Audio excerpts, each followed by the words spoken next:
好，又回到小哥的反应视频。今天呢，小哥要跟大家分享是华晨宇音乐少年成长记第2期。好，那不多说，就直接来看这个视频吧。开始。音乐的世界里没有文字，没有歌名，也没有歌词。成长的时空里只有孤独。我经常一个人在家里坐一天。这个是很正火常的。星少年未必真的格格不入，蛮懂事。天才歌手唯独对吃情有独钟。他很爱吃，基本上我们家的肉就是被他一个人吃。一蹦数字就发呆7000块钱一天，2天就是14000。一上舞台就疯狂。青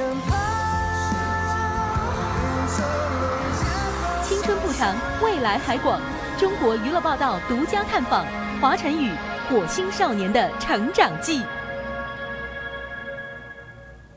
中国娱乐报道特别企划《火星少年华晨宇探访》第2期啊，中学了，青春期了。青春期的时候呢，人容易特别的叛逆，但是也会有自己的小世界。我好奇的是，那个时候他就火星了吗？如果要是火星了的话，你说他的家人可以理解吗？然后怎么看？会不会陪他一起特别开心？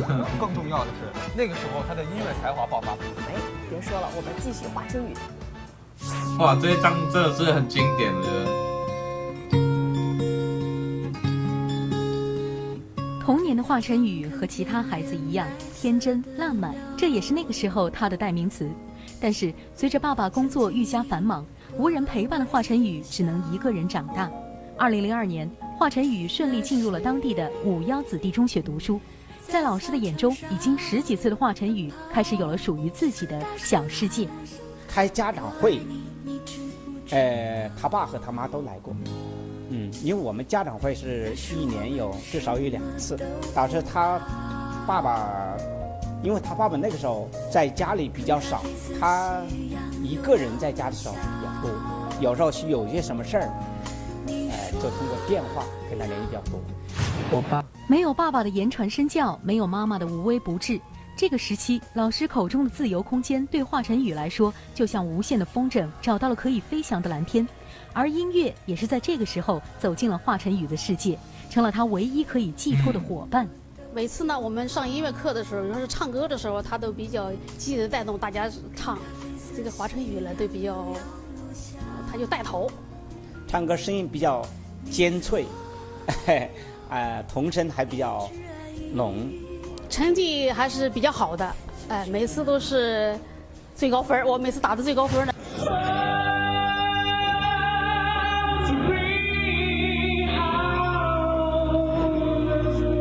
这是在大学时期的。在音乐的世界里，华晨宇有了陪伴，也似乎找到了另外一个真正的自己。而随着年龄的增长，青春期如期而至。内心的孤独无人诉说，让原本大人眼中乖乖的华晨宇变得有些叛逆而有棱角。这种个性一直到高中依旧没有改变。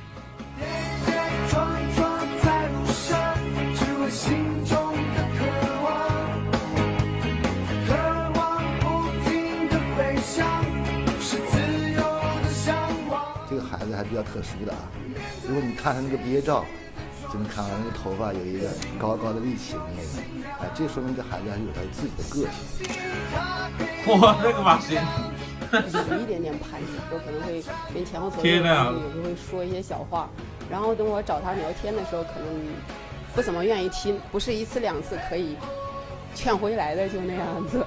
就是因为话也比较少，然后也不是很愿意跟大家交往那样子，所以呢，就沉浸在自己的那个世界里面。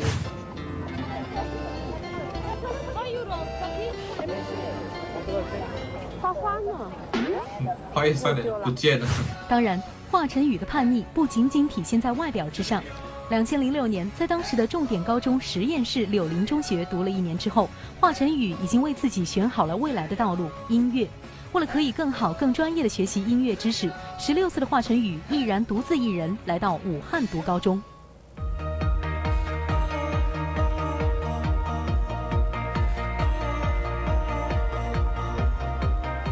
比家乡更宽阔的街道，更拥挤的人群，大大的武汉对于华晨宇来说，一切都是新鲜的，但未来的一切又都是未知的。虽然日子过得无忧无虑，但是音乐的道路并不像华晨宇想象中那般平坦。在武汉学习之后，华晨宇迎来了人在异乡的第一个打击。你说的爱是什么？你说的天空蓝，是我记忆中那团白云背后的蓝天。这一次演出让华晨宇尝到了备受瞩目的。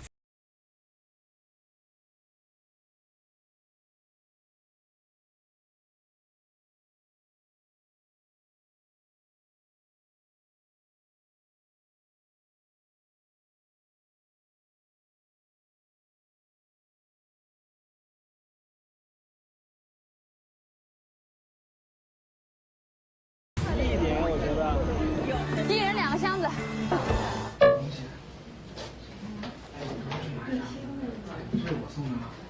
那么我这里带过来的就是他的这个我们参加主题班会，这个照片里面就有他这个在第1排的倒数第3个啊，对，就是他小时候。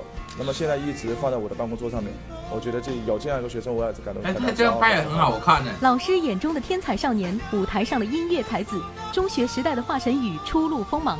火星少年为何差点错别快乐男生？那首惊艳四射的无字情歌又历经了怎样的创作过程？大学时代的华晨宇是否依旧独特到无法复制？华晨宇火星少年成长记，明日继续。又要明日继续，好吧，那就明日吧，没关系。那大家也是要等到明天才有看到第3集。OK， 这个成长记其实真的很有趣。那唯一不有趣的一个地方就是音乐的背景太大声了，我觉得每次听到那个背景音乐都听不太清楚里面的人讲话的声音哦，都觉得它背景音太大声了。那不知道了，反正就是这个也不是我做的视频，所以只要有的看，我觉得已经很不错了哈。那这一期呢，谈到他是比较成长了一点点了，就是应该是讲到他中学时期的他了，已经踏入高中跟要慢慢进入大学时期的，已经要开始讲到他接触音乐的部分了，我觉得还不错。其实如果要讲大哥这段成长的过程，我觉得我的确能深深感受到。我记得我小时候呢，分享一下啊，大家忍耐一下啊。那我小时候呢也是非常乖的，我在国小的时候真的是乖到不行哦，那种6点多早上我就起来哦，然后就赶快刷牙什么去上课，然后下课呢回来在家里也没有去哪里，顶多看个电视，然后再来太阳一下山，我也是跟着要下山了，我也是要去睡觉，然后一睡就10个小时，然后就睡到隔天早上起来，很乖，都没有要去哪里晚上。但是到了我上了国中第1年的时候，其实我是还好哦，那时候还没有开始真正扩大我的朋友群的时候。当我升到国2的时候，我开始交了很多朋友，然后我开始对很多的事情都感兴趣，不管那是好的坏的什么样的事情我都感兴趣，我都想要加入。其实我觉得这个并不是一个叛逆时期，不要我认为啊，我也不算，我不认为这个是算很叛逆，像他们描述大哥算叛逆时期这样。那叛逆时期那当然分很多种，不一定是叛逆就是坏的，不一定。那我是认为这样子，因为你很小时候都没有经历过这么多的有趣的事情，然后你突然间在你世界里多了这么多有趣的事情，而且你都人生中没有体验过，那你当然会很好奇想去体验。我觉得人就是有一个很难避免的，就是好奇心，很想去尝试。我觉得这个是人的一个很难避免的一件事情。那当然会慢慢去学习，然后开始本来说1点半可以下课，然后会有时间都会拖到3点多开始下课。还好那时候我家里的人都没有管很严，我家里是完全不管我读书的事情，只要晚上你有回来就好了那种感觉，也是算放任我这样子。但是我家长还是很关心我，很爱我的那个时候。那大哥这一点他比我差一些，因为他小时候就面临了家庭分裂的状况，我是没有，我还是算一个非常幸福的家庭里面成长的哈。那但是他的人生经验，他分享出来的，我可以用我的成长过程，我也是可以去想一下，好像有的些地方真的还蛮类似的哈。虽然没有比他那么惨哦，但是我呢可以深深的体验到他那种感觉。然后后来到了国三，我觉得那个时候我是最惨的时候，那个是我已经完完全全投入社会的感觉了。读书呢，只是一个打发时间的一个地方，然后去跟朋友玩的一个地方，跟朋友聚在一起的地方，并不是想要去学到什么的一个地方。那翘课啊，什么都，我觉得想到那种画面真的是很后悔的，讲真的。但是想到那个时候哦，这样浪费时间没有去好好学习，还蛮后悔的。特别是英文课，我觉得很后悔。我到现在觉得我的英文那么差，真的是怪我自己不好好学习英文。到了高中，我也是一样，学习英文真的是好像对我讲就是一个要命的一个东西，非常的感冒对英文这个课程，不知道为什么，时时刻刻到了国外来打拼的时候，才感觉到英文真的是这个世界上非常重要的一个语言哈。不管你喜不喜欢，其实你真的需要去接受它。我觉得这个时期呢，有这样玩过的人，我觉得成长过后呢，长大之后呢，懂事出了社会之后呢，想法会特别不一样。我觉得会特别有的那个，好像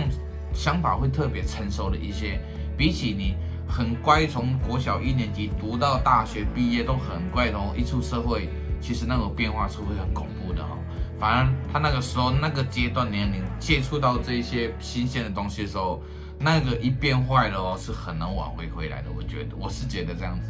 但是像我们这种时期还落在很爱玩的时候，就已经体验过这些东西的话，我觉得反而成长之后呢，出了社会之后，对这些东西呢比较熟悉的，已经知道这些东西是什么的味道，所以我们就比较容易说啊，能够拒绝跟抗拒这些事情。所以呢，我觉得有好也有坏。